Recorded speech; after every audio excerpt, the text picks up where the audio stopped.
Andalucía, al Ayuntamiento de Salamanca y, por supuesto, a todos los que están esta tarde aquí para recordar y hacer un gran paseo por la ciudad de Oviedo, resaltando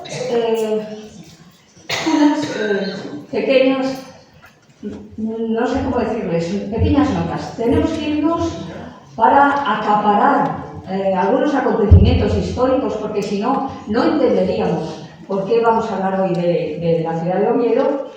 Después daremos un pequeño salto y entenderemos por qué también es Principado de Asturias, y terminaremos con ganas y yo creo que con ilusión dando un pequeño paseo por la ciudad de Oviedo del siglo XXI y disfrutando de algunos aspectos que hacen la ciudad pues más hermosa. Por lo tanto, como ven, vamos a tocar distintos aspectos. No nos vamos a ir a la época prerromana, cuando viene Augusto a sofocar a los cántabros y astures, pero nos vamos a ir al siglo VIII. Es imprescindible entender por qué en este momento comienza nuestra historia de esta tarde. Si se fijan, les he comentado, les he señalado ahí el nombre de dos monjes, Máximo y Fromestano. Crean una pequeña granja ganadera para ellos solo, pero tipo monástico. Ya saben que los monjes se suelen ir a lugares apartados para vivir de la naturaleza y con la naturaleza. Por lo tanto, como fecha fundacional, ya saben, también simbólica, hoy vamos a hablar mucho de simbolismo, estaríamos en torno a esas fechas. Pero es que en torno a esas fechas van a ser nuestro gran protagonista. En ese momento, el rey Astur, que está en este momento, es el rey Floera I. ¿Quién es Floera I? Floera I es hijo de Alfonso I, y Alfonso I es el yerno de Pelayo, casado con la hija de Pelayo, Ermesina.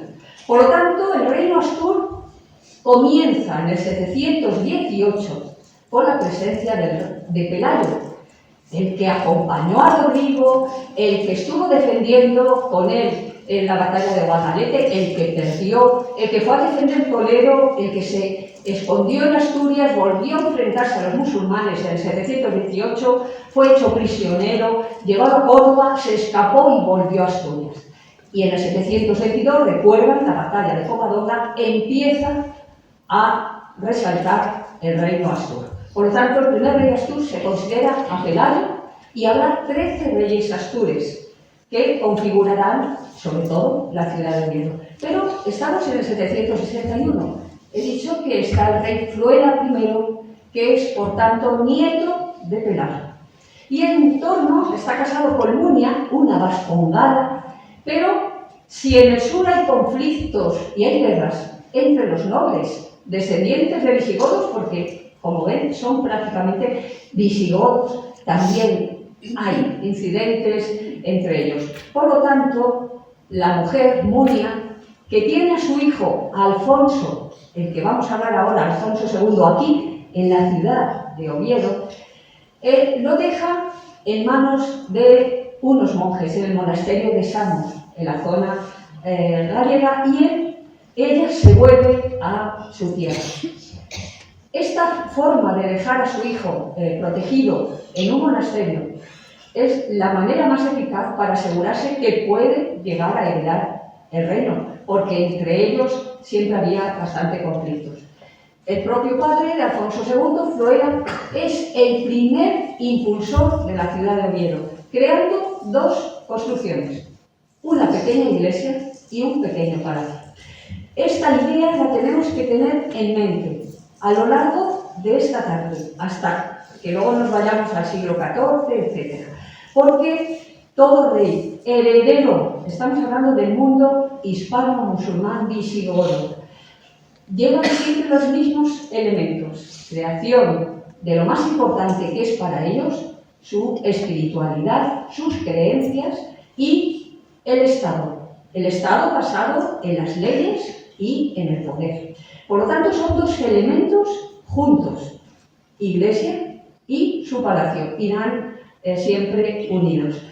Nos cuesta mucho entender hoy día, en el siglo XXI, que los hombres vienen la vida por esas ideas espirituales o religiosas, pero era lo fundamental de su vida. Y así lo tenemos que entender hoy en los primeros momentos.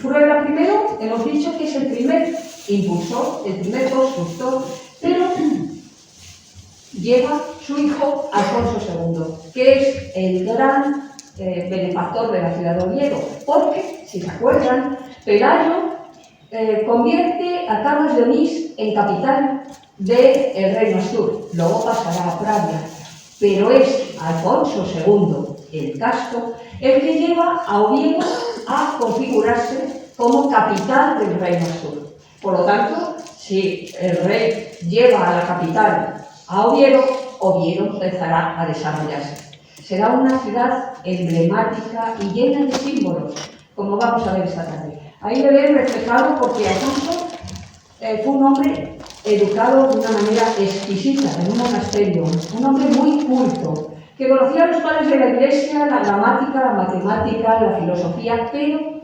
era el guerrero número uno, era valiente y era feroz porque estamos en una época convulsa. En los veranos luchaba contra las tropas musulmanas, el resto del año consolidaba y desarrollaba la cultura asturiana y, en este caso, la ciudad de Oviedo. Les traigo San Julián de los Prados, que es aquella iglesia, no vamos a comentar mucho, pero es un símbolo, porque en las afueras de Oviedo él construye esa iglesia, San Julián de los Prados, que es una de las mejor conservadas de esa época. Ya es una iglesia un poquito más grande que las que acostumbrábamos a ver en el mundo visigodo, y cerca estaría su pequeño palacio. ¿Por qué es importante esta construcción de la iglesia? Porque él ya se siente seguro en un lugar, a pesar de las razzias musulmanas, a pesar de que en el 794 Oviedo va a ser arrasada y luego con posterioridad otra vez.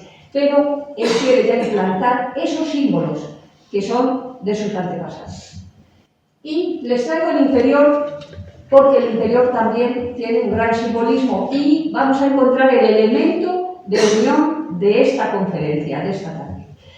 No sé si se verá bien con las luces, pero todo el interior se ha estado restaurando, estaba profusamente pintado. Piensen que todos los interiores están siempre pintados, llenos de, no solo para embellecerlos, sino para dar valor a ese interior. Por lo tanto, es una iglesia monumental, una iglesia áulica, porque pertenece al recinto del rey, y quiero que se fijen en la zona del arco, en la parte central, donde vemos que domina ese tipo de pintura romana, totalmente romana, que nos imita a veces formas constructivas, parece que hay vigas, parece que hay arcos, parece que hay vanos, y no lo hay, es todo pintura.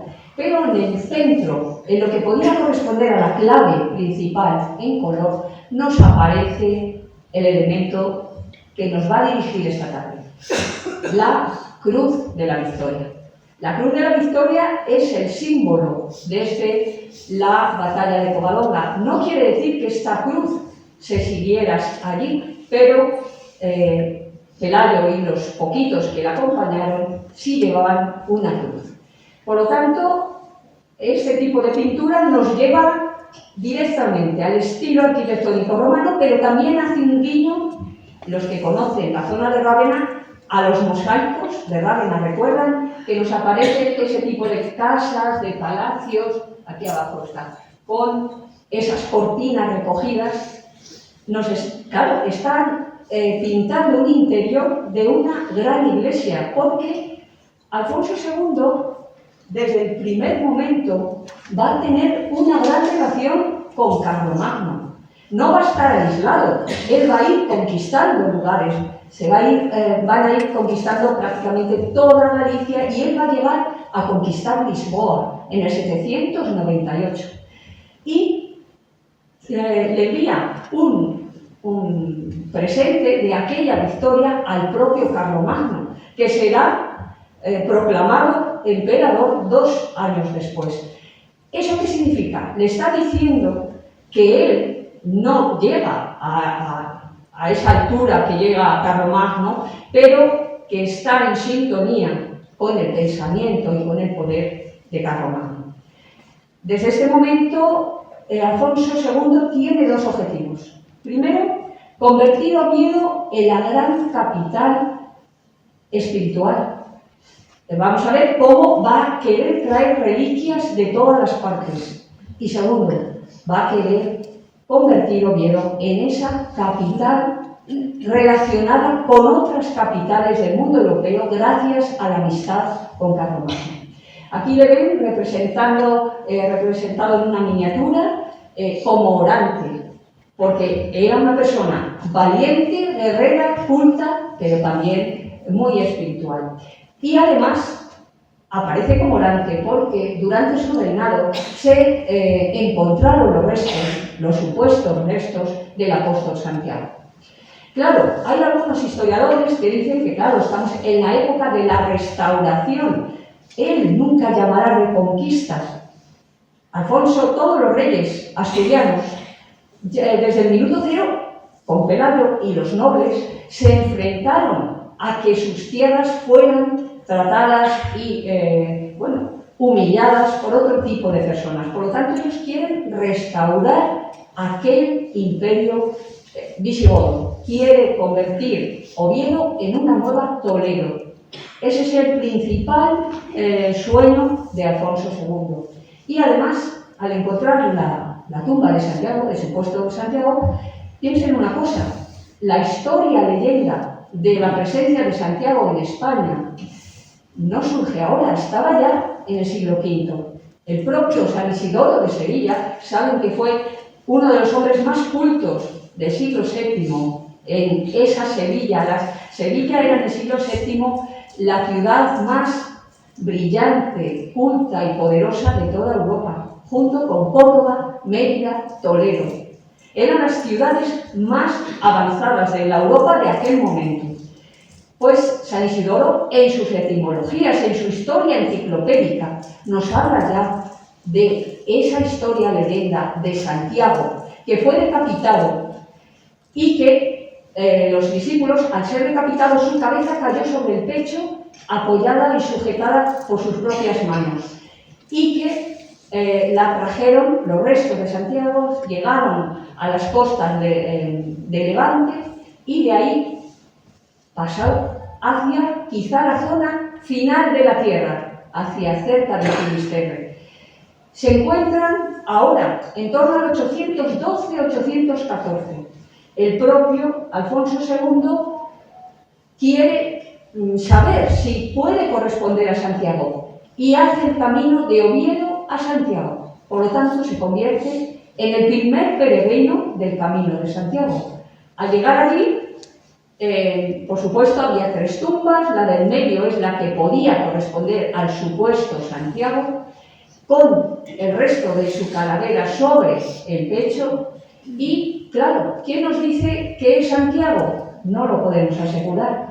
Pero ¿podemos asegurar que no lo es? Tampoco podemos asegurar.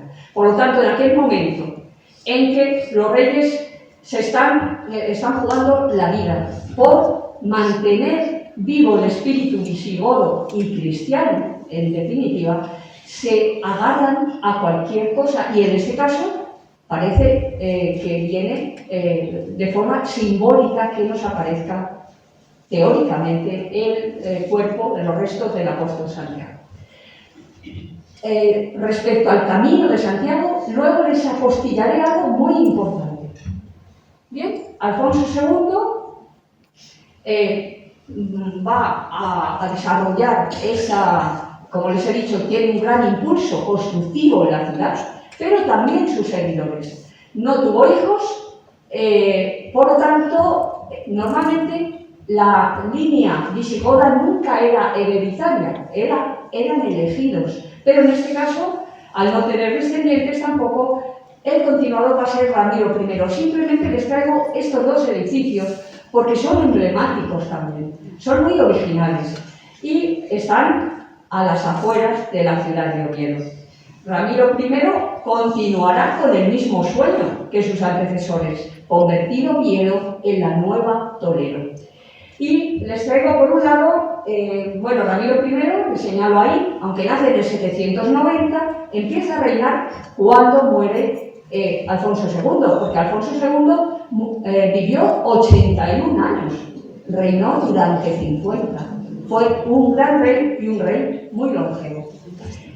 Tenemos por un lado, de nuevo, construcción de una iglesia y muy cerca el palacio.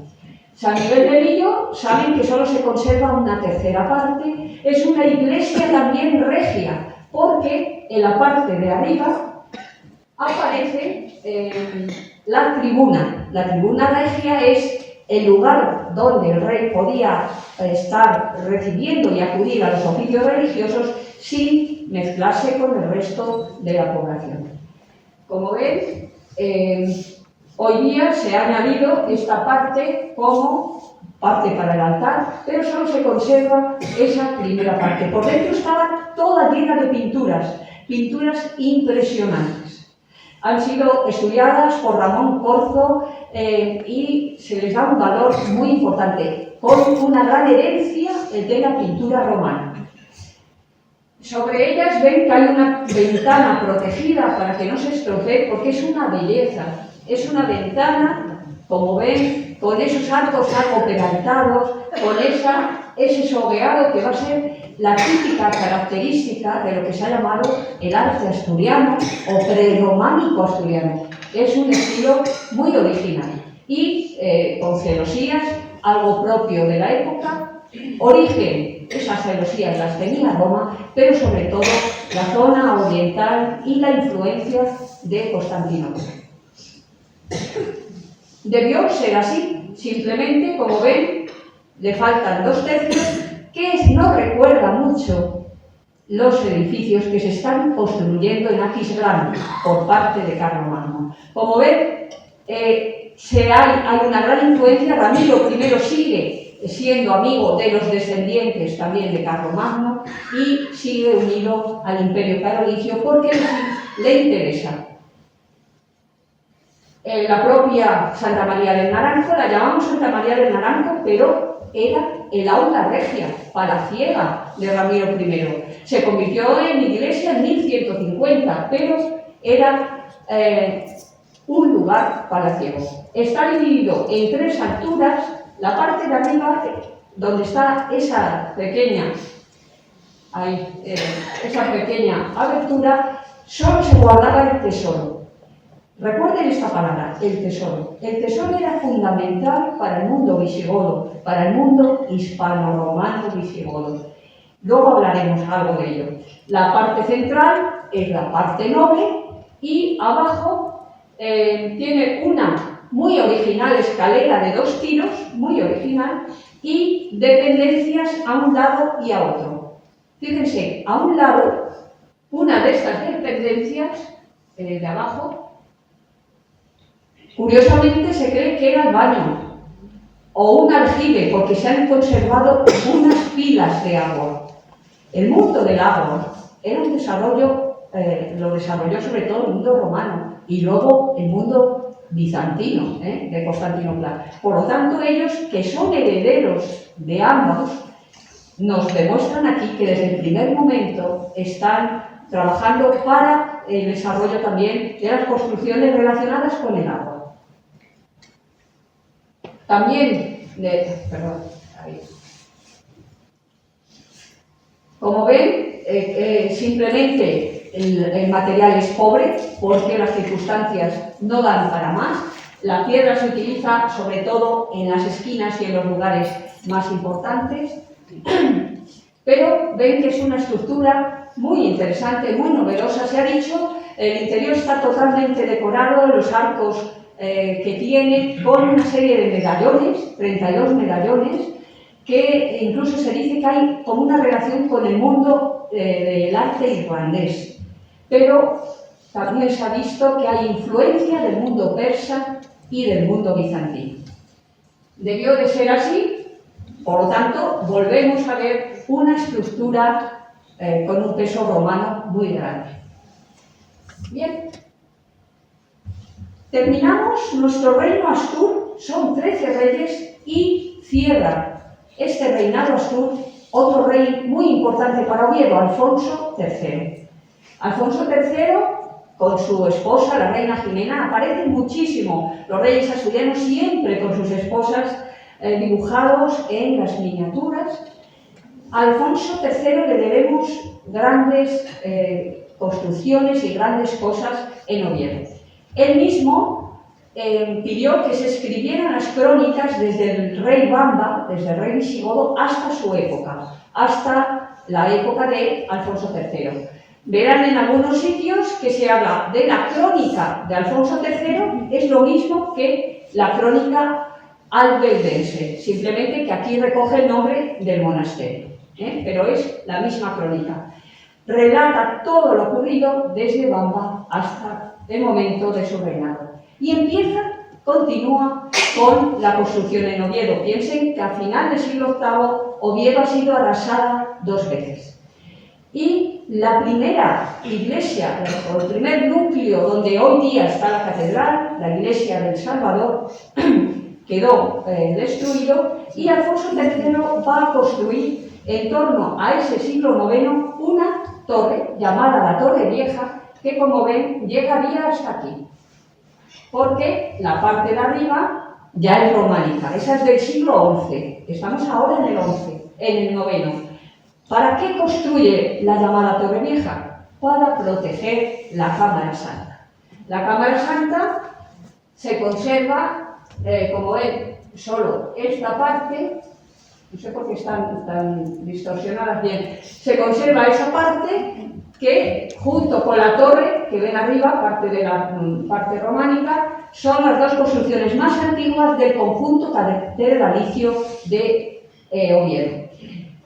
Este edificio, este pequeño edificio de la Cámara Santa, está dividida en 2 plantas, pero no están comunicadas entre sí. Para entrar en la parte baja se entra a ras de suelo, como ven aquí, y la parte de arriba, que es la capilla de San Miguel, se entra directamente desde la catedral. La parte baja se conoce como la cripta de Santa Leocadia. Los restos de Santa Leocadia fueron traídos por mandato de Alfonso II. Ya les dije antes que vamos a nombrar muchas veces hoy a Alfonso II. Pero, como estamos ahora con Alfonso III también sigue con la idea de que Oviedo sea la gran sede de esas reliquias de todos los mártires de la cristiandad. Y manda a un monje toledano, Ducilio, en el 863, que vaya a Córdoba y hable con el gobernador de Córdoba, con Abdul Wali, y le pida los restos de los mártires cordobeses santos Eulogio y Leocricio. Al año siguiente, Ducilio regresa a Oviedo como gesto de buena voluntad, es decir, cada uno hacía algo de buena voluntad al otro, y trae los restos de los santos Eulogio y Leocricia. El propio rey Alfonso III a Ducilio le nombra obispo en respuesta a su trabajo de embajador y de haber hecho ese trabajo de intermediación. El propio Ducilio está como obispo de Salamanca a final del siglo IX. Está en los escritos de la catedral. Bien, por lo tanto, la idea de traer reliquias, de traer mártires, va a ser una constante. Y, como ven en su interior, nos recordaría mucho a esos espacios con la bóveda de cañón. Nos tenemos que imaginar este interior totalmente decorado, con esas bancadas donde se sentarían a veces en el palacio, en Santa María del Naranco, la parte baja, una de las partes bajas era igual que esta. Por lo tanto, se considera que quizá también en aquel lugar, en el palacio de Santa María del Naranco, allí sería como lugar de audiencia del propio, en ese caso, del propio rey Ramiro I. Bien, como ven, las puertas están abiertas al lado norte y al lado sur, y en la parte superior, bueno, vamos a ver un detalle, hay 3 sepulturas, solo 2 conservan, es una pena que se ve muy poquito, solo 2 conservan esa losa totalmente trabajada, que no sé si llegaría.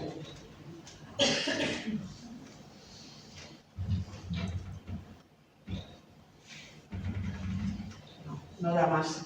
Bien.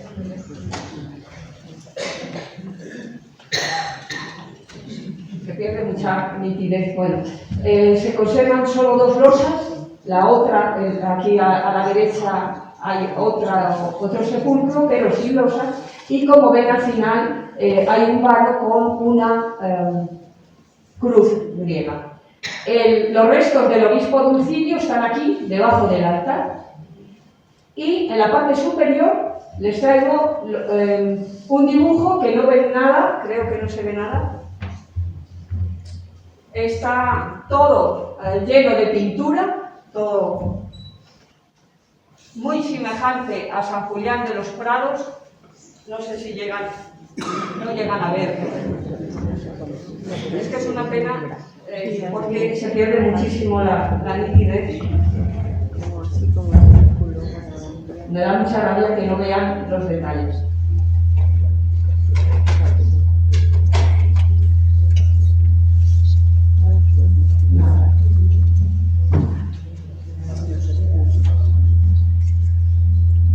Bien. Esta, la parte de arriba, en el siglo IX era así, con pinturas, pero luego ya en el siglo XI se va a cambiar la parte superior, se va a quitar la techumbre de madera y se va a colocar esa bóveda de cañón con esos arcos fajones, todos decorados con una decoración floral, que se apoyan, si se fijan, en estas columnas que se han convertido en un conjunto de apostolado. Estas columnas están talladas con esos apóstoles que están en diálogo.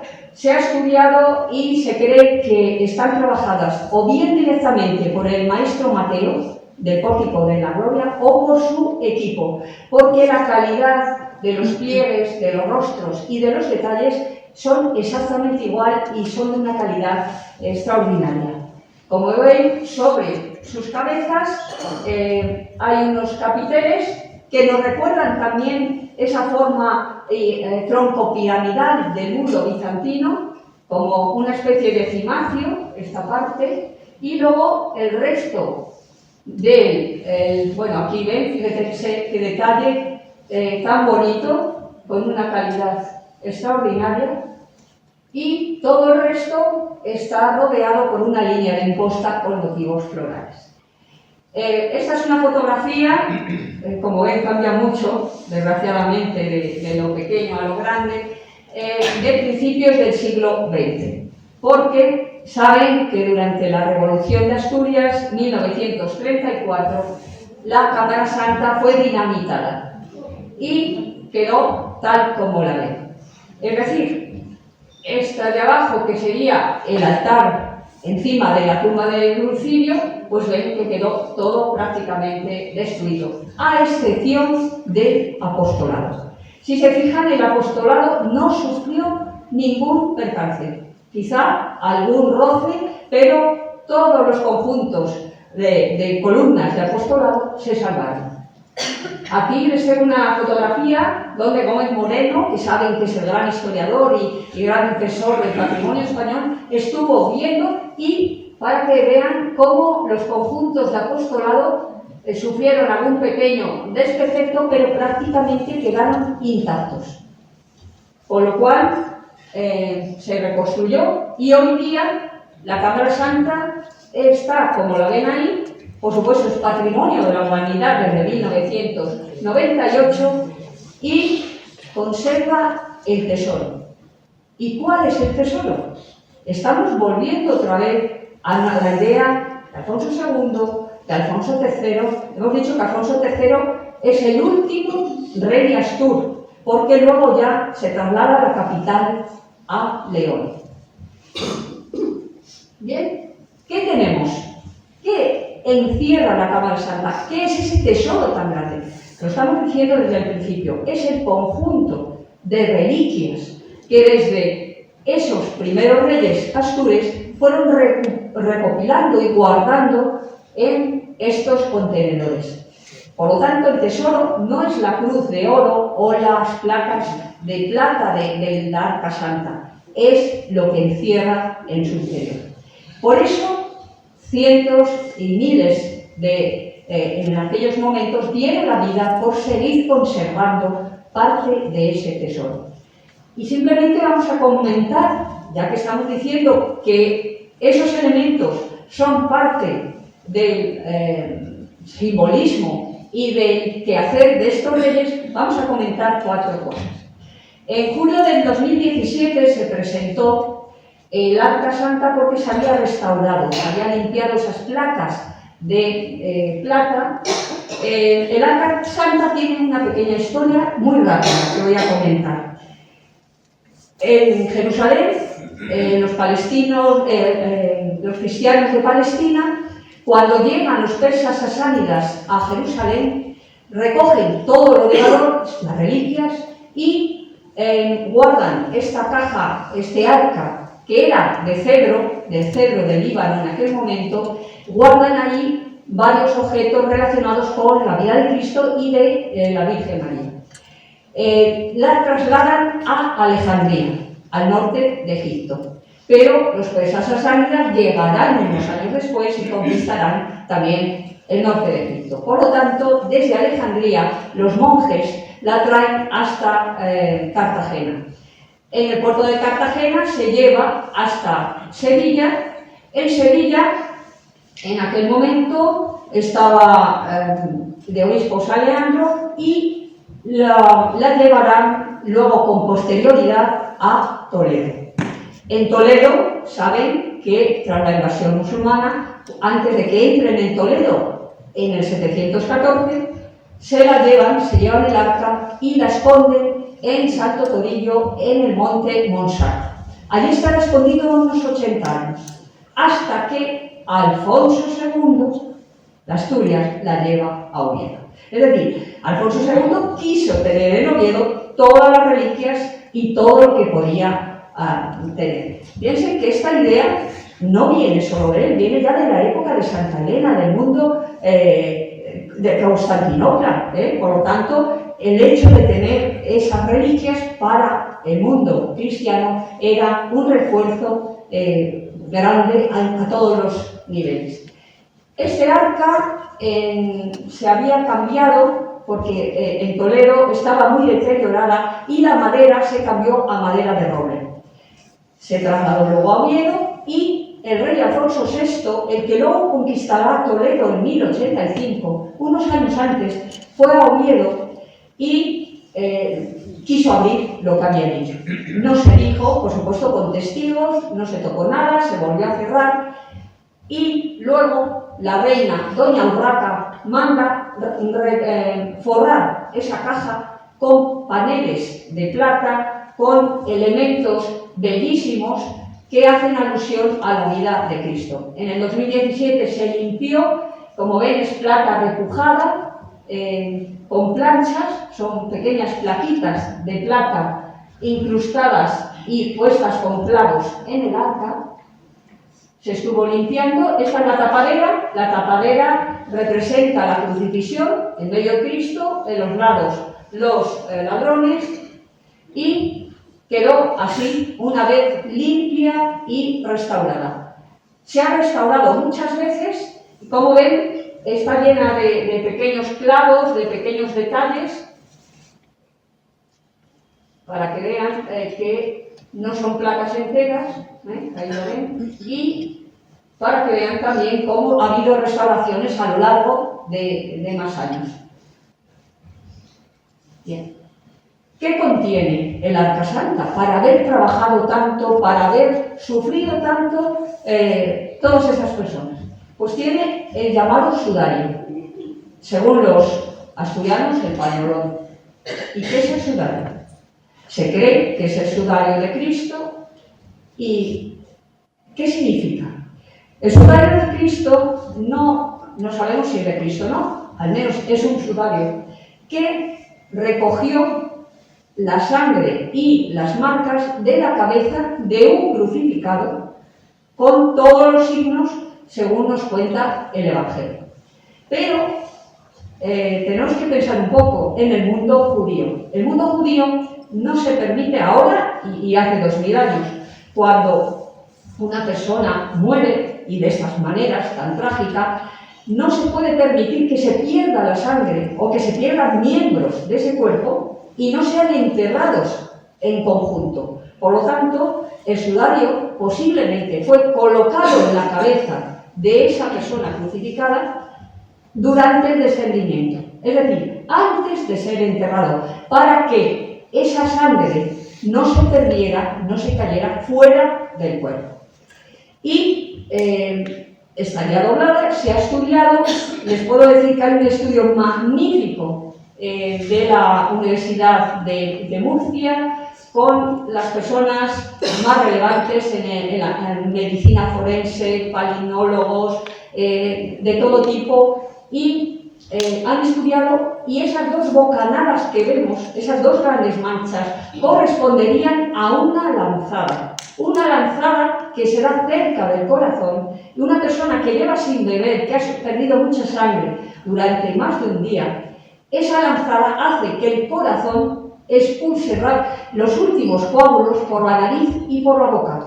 Por lo tanto, correspondería esas manchas también a lo que está señalado en el Evangelio.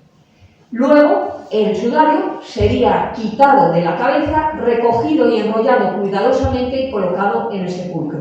Sabemos que luego a Cristo se le coloca un lienzo entero nuevo en forma vertical, que le cubre de cabeza a pies.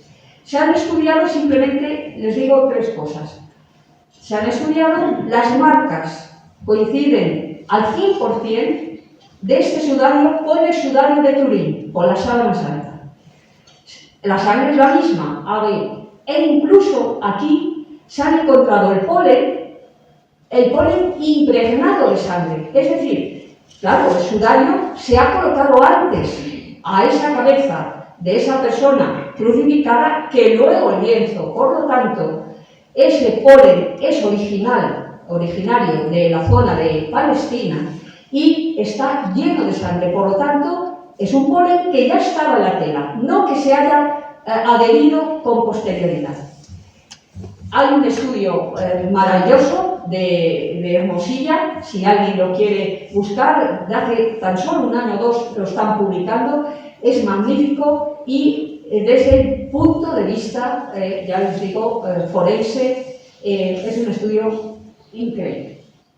Bien, no decimos con esto que sea de Cristo, sí decimos que coincide con el sudario de Turín.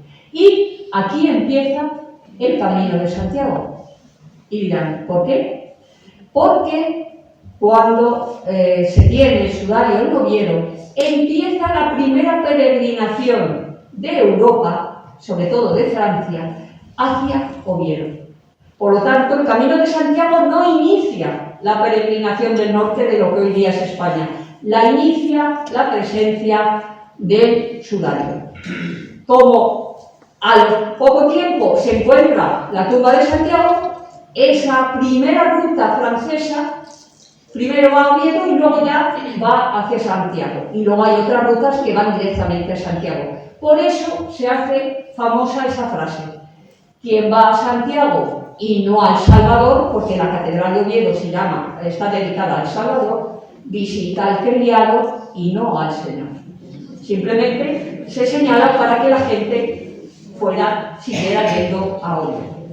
Y los otros elementos que vamos a comentar muy rápidamente son esas cruces, que también sufrieron, como ven, la Cruz de los Ángeles quedó muy deteriorada con la explosión de la Cámara Santa, se restauraron y esta Cruz de los Ángeles fue regalo de Alfonso II. El alma es de cerezo, es decir, es de madera de cerezo. El trabajo es lombardo, no es típico de la zona. La duda es si se realizó en la zona de la Lombardía o vinieron artistas a realizarlo aquí. Eso es lo que se cree, que pudieron ser artistas de la Lombardía que vinieron. Por lo tanto, estamos viendo cómo en la época de Alfonso II hay ese intercambio cultural con el resto de Europa. Les traigo un detalle de la zona central. Está toda trabajada, todos los hilos, como ven, son pequeños hilos de oro. Las piedras hoy día son semipreciosas o simplemente cristales porque han sido perdidas o robadas. Y les traigo el brazo principal, el vertical, y uno de los lados. Cuando son las piedras así transparentes, simplemente son de cristal porque se han perdido. Aquel fue antes de la explosión y eso es después de la explosión. Es decir, se perdieron parte de esas piedras, de esos cabujones que había en el interior. Pero se dan cuenta el trabajo tan minucioso que hay en el oro. Es un trabajo pequeñísimo y minucioso. Por detrás, como ven, es casi lisa, simplemente tiene el relato de quién la dona y tiene una serie de cabujones. En el centro había un camafeo de ágata romano que fue robado en 1977 y luego se ha incorporado otro tipo de gema traída de Alemania. Y de nuevo, otro regalo, en este caso de Alfonso III. Alfonso III que regala la Cruz de la Victoria. Fíjense que desde aquella primera que vimos en San Julián de los Prados hasta esta, han pasado algo más de un siglo. Por lo tanto, Alfonso III quiere recordar esa fisonomía, esa imagen de la primera Cruz de la Victoria que estaba pintada en San Julián de los Prados. La dona Alfonso III y su esposa, doña Jimena. Es una cruz en oro, como ven por detrás, que está puesta en ese espejo, por detrás es lisa, pero por delante es un trabajo totalmente carolingio, lleno de esmaltes, piedras preciosas, hilos de oro, clavitos de oro, fíjense qué detalles más bonitos, con esmaltes donde nos aparecen pájaros, peces, un trabajo totalmente carolingio y precioso. Y su hijo Froilán, siendo infante, es decir, vivía todavía Alfonso III y su mujer, doña Jimena, regala también esta caja para guardar reliquias. Piensen que las cruces, la de los ángeles, tenía en cada lado cajitas para meter reliquias, pues posiblemente la espina de la corona, o sea, detalles pequeñísimos. Todo esto son para guardar reliquias. La caja de Froilán es también magnífica, está realizada toda con plaquitas de oro, se llama de ágatas, tiene 99 ágatas y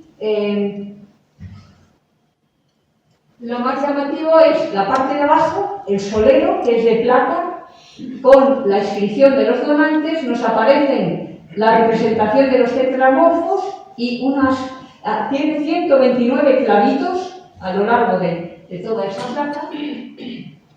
Y lo más llamativo es la parte superior, que se ha investigado, está formada por 655 granates. Como ven, son con pequeñas fendillas preciosas.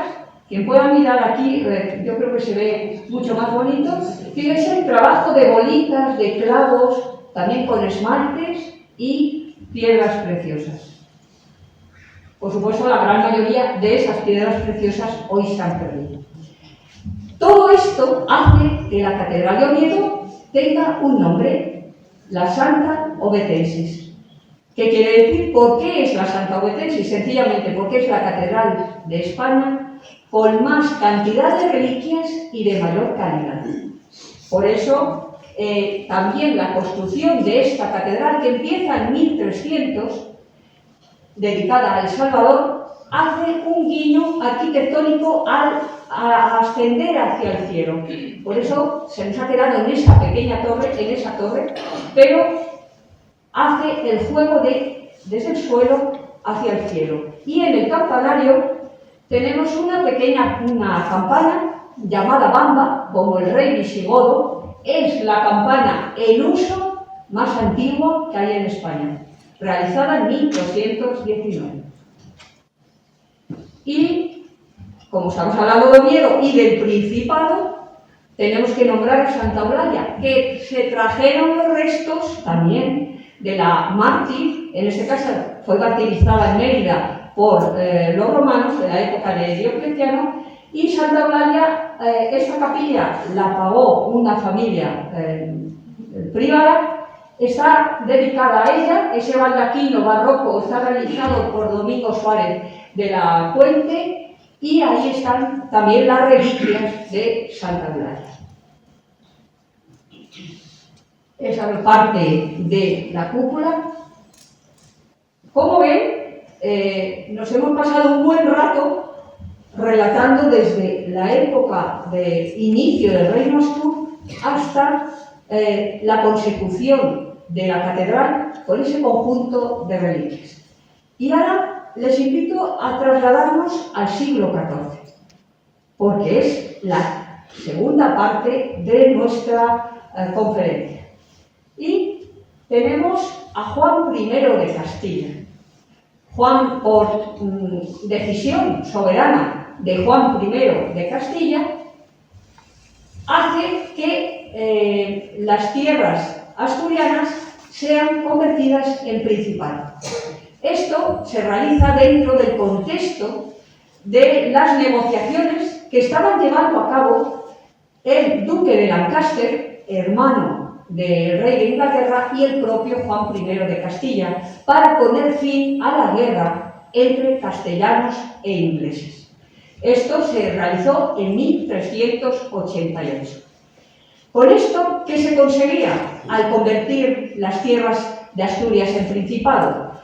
Pues la constitución del principado y la atribución de su señorío al heredero de la corona, aseguraba, en este caso a Juan I, le aseguraba el control de las tierras asturianas y también ponía el freno a la oligarquía nobiliaria, para asegurarse que los herederos, solo había un heredero posible al constituirse en príncipe de Asturias.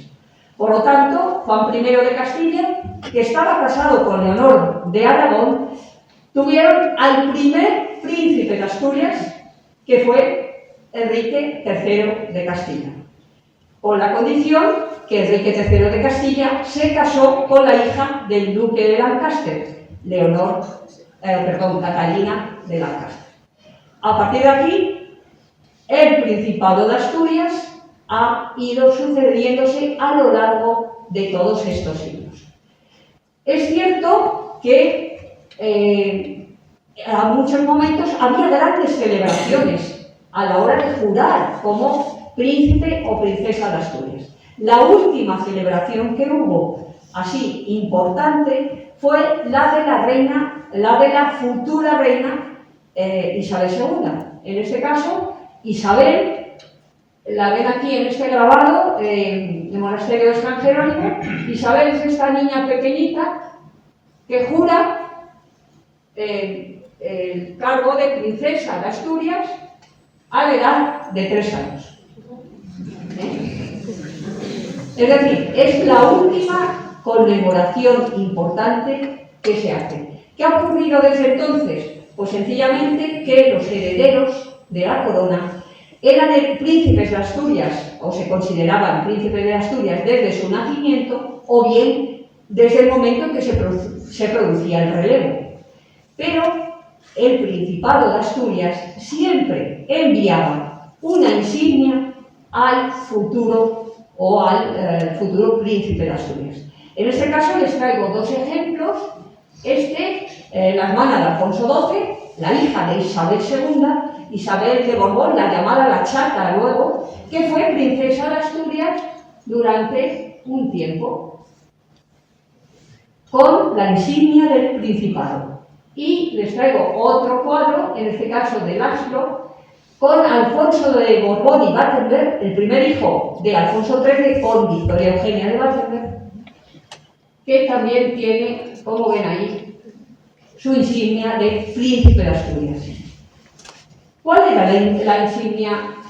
Bien, desde entonces, como les decía, se asume que el heredero a la corona es príncipe de Asturias. No se ha vuelto a hacer ninguna conmemoración, pero en noviembre de 1977, cuando el príncipe Felipe tenía 9 años, como Juan Carlos ya era rey, se asumía que el príncipe Felipe era el nuevo príncipe de Asturias. Hicieron un viaje simbólico a Covadonga, y allí recibió de manos del abad una cruz que simbolizaba de nuevo la cruz del príncipe de Asturias, la cruz del Principado.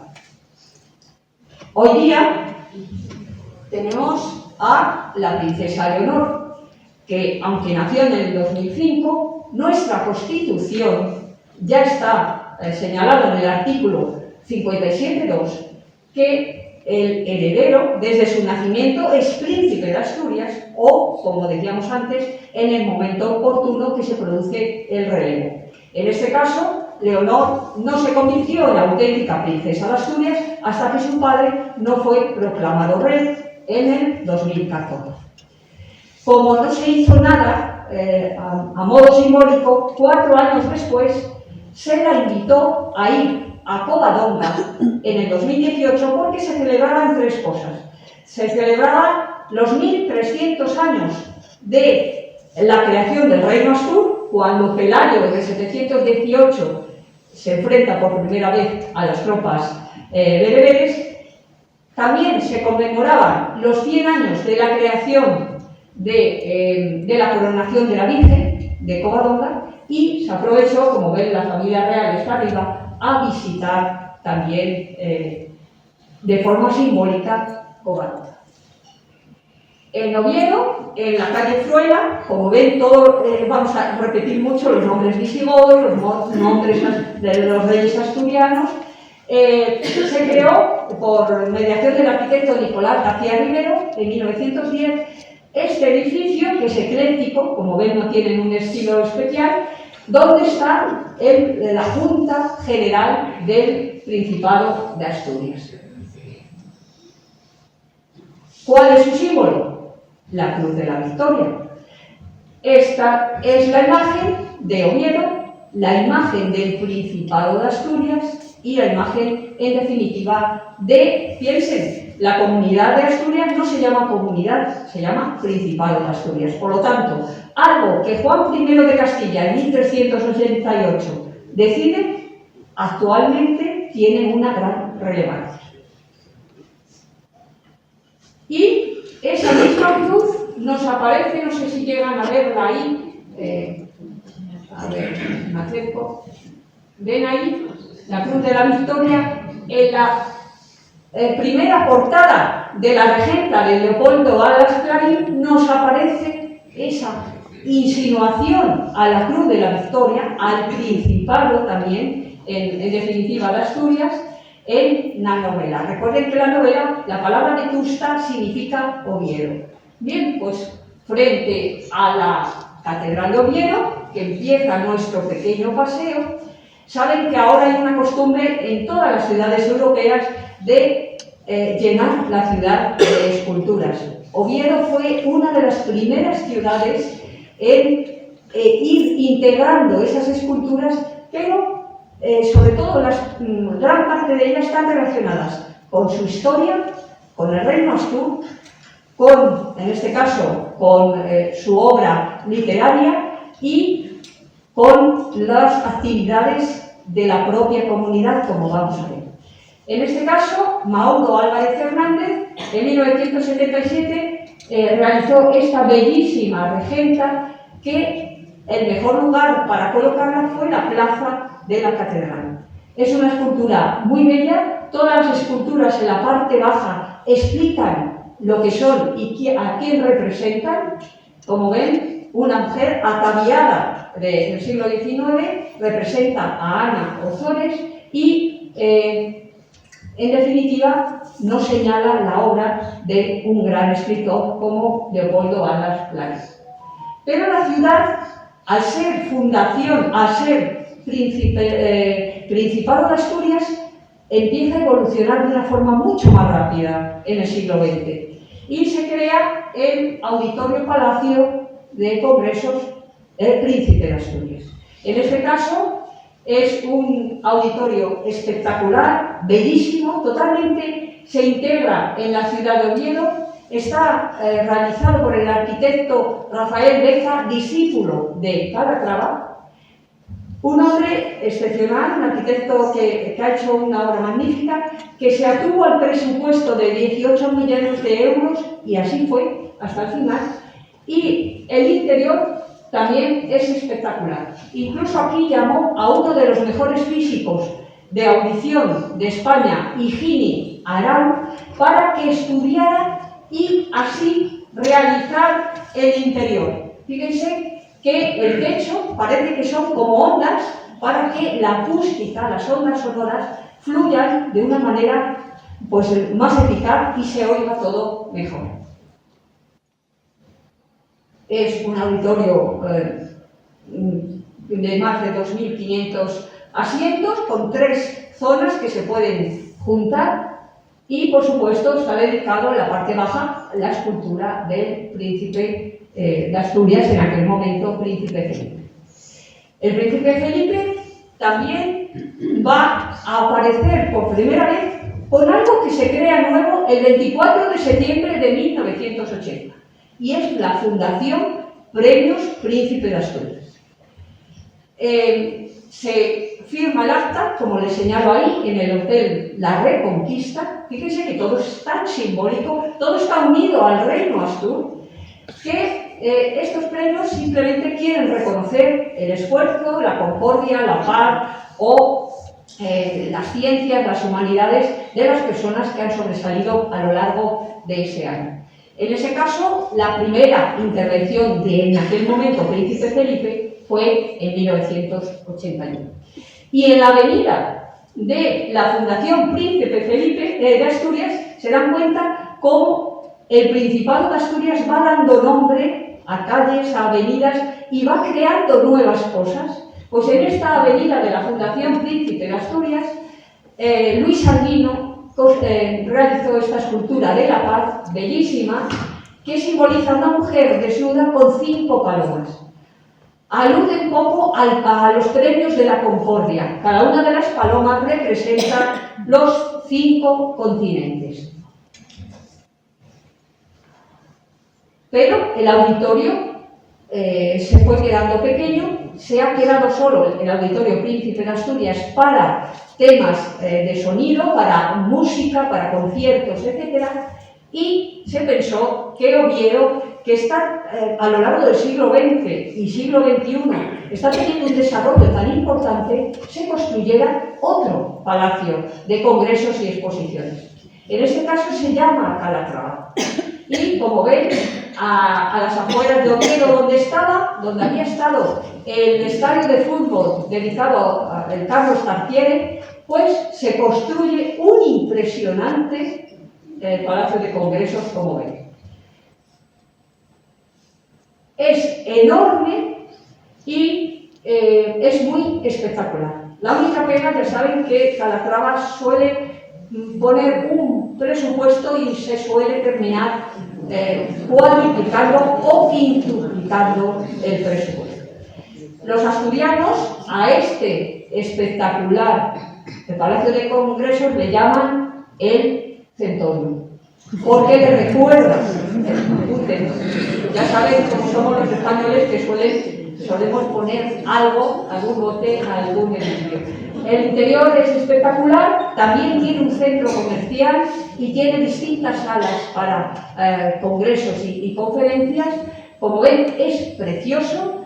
Saben que Calatrava le gustan mucho esas formas redondeadas, esos espacios neutros donde domina el blanco. Fíjense qué belleza, cualquier punto de él en realidad luego construye cosas muy hermosas.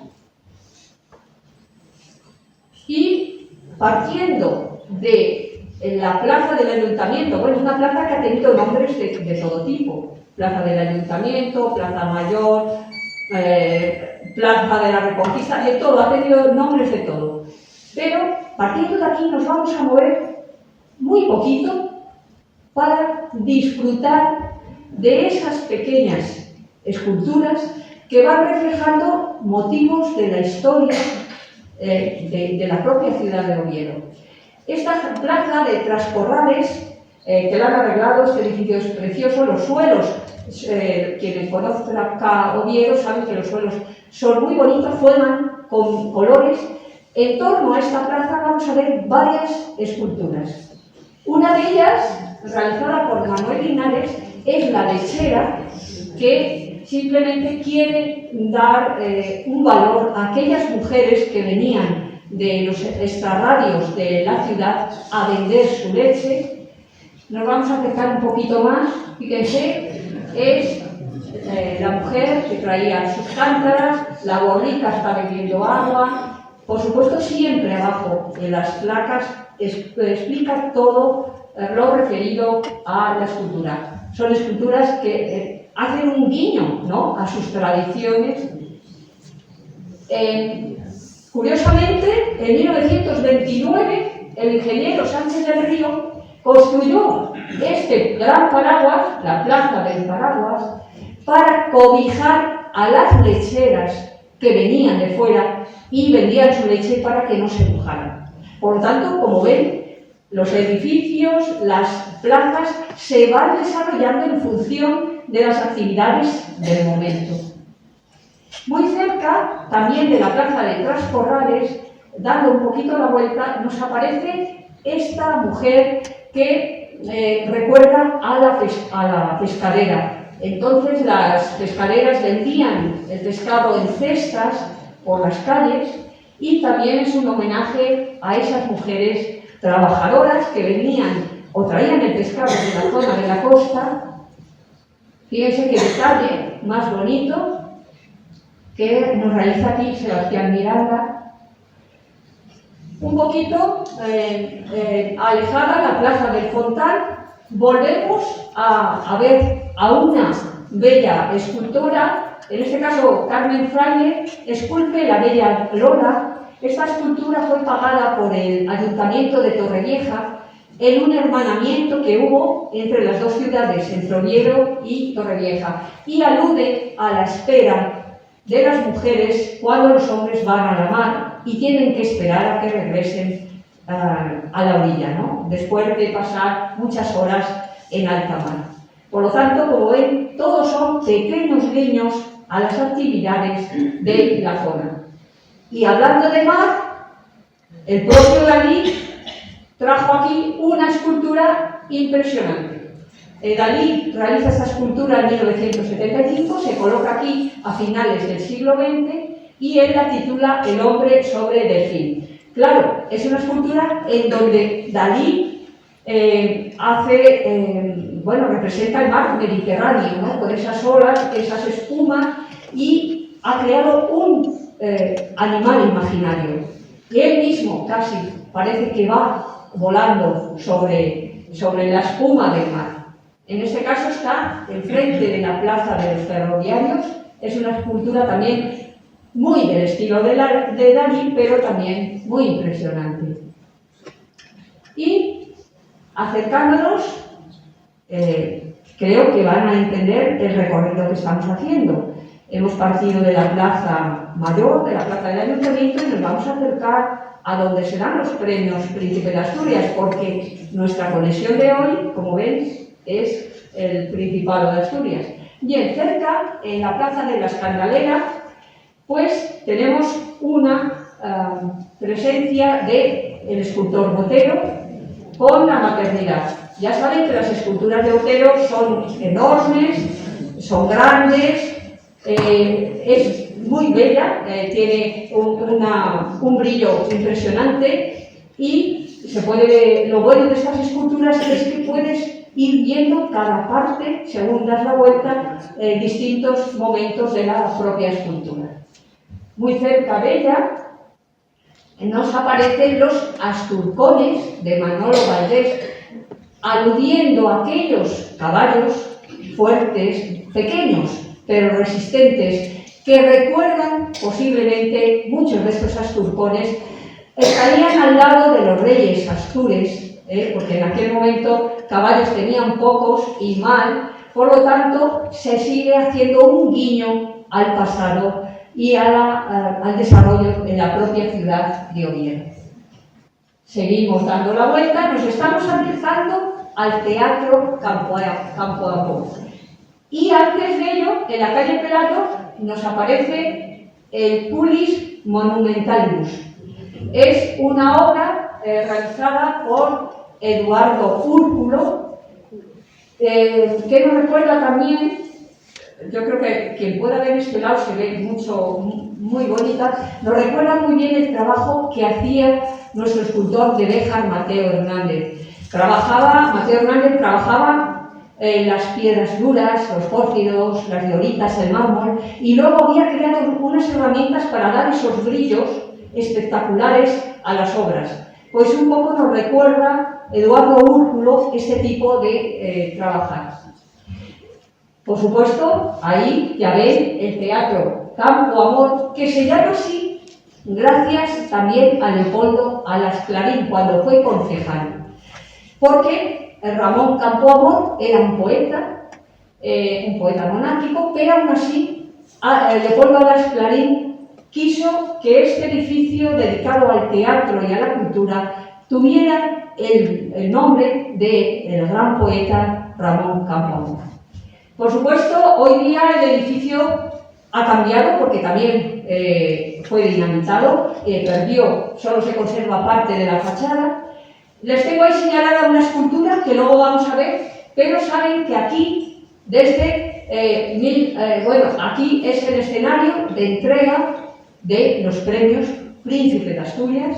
En este caso, la fundación saben que ahora es Princesa de Asturias. Como ven, siempre la Cruz de la Victoria, el símbolo. Y este fue la última entrega del año pasado de los premios Princesa de Asturias, en este caso. Les decía que delante hay una escultura, Esperanza caminando. Julio López Hernández quiso hacer una representación de una mujer que va estudiando, que va con su carpeta, que va con sus libros, reflejando la esperanza del esfuerzo, porque está delante del teatro, refleja la esperanza de una joven que trabaja, que lucha, que quiere llegar a ser algo, como los que son galardonados con los premios Príncipe de Asturias, en este caso Princesa de Asturias. Como ven, son detalles muy bonitos que, según te muevas, puedes ver distintos ángulos de las esculturas. La de Úrculo la vemos también ahora al fondo. Y hay más en el centro, muy cerca de la calle Uría, muy cerca de todos estos lugares del Teatro Campo Amor, hay un pequeño pulmón en la ciudad de Oviedo, que es el Campo de San Francisco.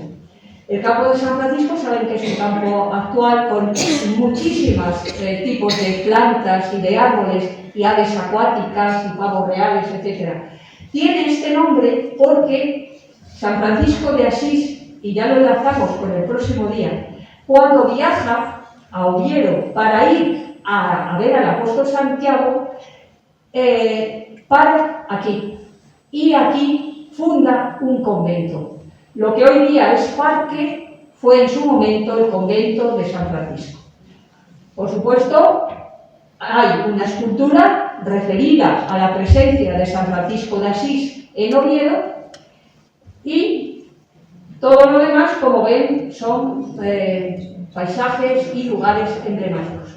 Aunque hay alguien que se ha hecho la protagonista no solo del parque, sino de Oviedo. Y es una pequeña niña llamada Mafalda. Mafalda está justamente colocada en un banco delante de donde están los patos, las tortugas, etc. Está realizada por el escultor Pablo Irrán, que ya realizó una en Buenos Aires. Lo que pasa es que allí la pintó de verde. Lo que pasa, y aquí, claro, no lo iba a pintar de verde porque está dentro de un parque verde, por lo tanto la pintó de rojo. Tiene una pintura especial que aguanta la lluvia y las condiciones, los cambios climáticos, las condiciones atmosféricas. Esta Mafalda se colocó aquí en el 2014 porque el creador, ya saben, del cómic Mafalda, el famoso Quino, Joaquín Salvador Lavado Tejón, fue Premio Príncipe de Asturias de la Comunicación. Y en homenaje a él se realizó esta bellísima Mafalda, que es hoy día el emblema no solo del jardín, del jardín de San Francisco, del parque de San Francisco, sino de todo Oviedo. Es más, le quitó todo el protagonismo al que hasta entonces era protagonista, que era Woody Allen. Woody Allen está en la calle Milicias, es una calle perpendicular que nos lleva también cerca de la calle Uría y enfrente casi del Parque San Francisco. Y Woody Allen, en una de las entrevistas, por supuesto también fue premiado como Premio Príncipe de Asturias, pero ha venido alguna vez más a Oviedo y en una de sus entrevistas señaló algo bueno, pues relevante. Dijo que Oviedo era una ciudad deliciosa, exótica, limpia, tranquila, etc.